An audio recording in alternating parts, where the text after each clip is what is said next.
Hello everybody, we are the Killers from Las Vegas, and you're watching Fuse on Demand. Get it when you want it.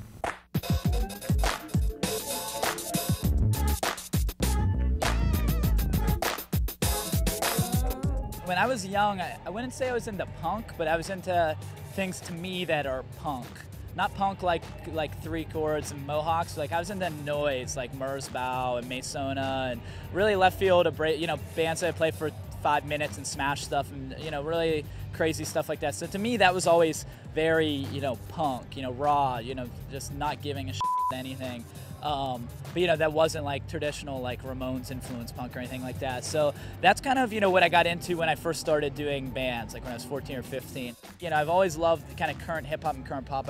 In high school I was never a big fan of like the classics. Like didn't dislike the Beatles, but I wasn't like a Beatles fanatic or anything like that. Whereas now I love the Beatles. I think in the past 10 years, 5 years, gotten really into a lot of older classics, and now it's like when I get in the car, if I'm not listening to like a CD or new hip hop, I love listening to oldie station, all that, which wasn't the case back then.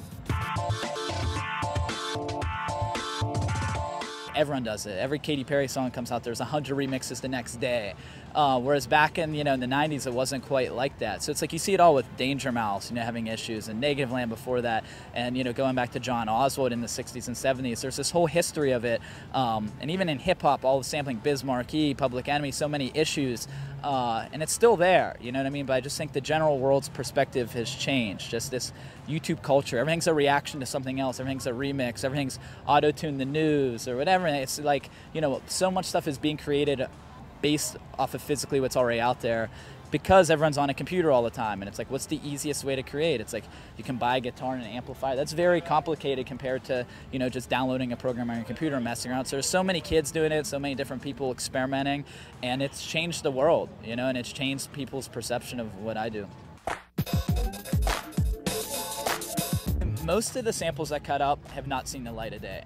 So most things fail. A lot of times I'm just cutting things up, not worrying about where they're gonna go. I'm like, that will be interesting, I'll find a place for it. So I would say most things I cut up do not work. And then there's certain things that I kind of like, or have experimented with live, but have just not found a place on a record. I'd say for me, the biggest example would be the Cars song, Drive, which I love. And I've been playing that live for like 8 years, I've cut it up so many times, I've combined it with hundreds of songs in every context, and I always like the way it sounds, but it's one of my favorite songs. I'm kind of looking for the perfect thing for it, and every album comes along and it's like, it's pretty good, but on the record there's so many potential combinations of material, and it's like, I only want to put out what to me is the most transformative, what's to me the most interesting musically. So yeah, it just never made the cut.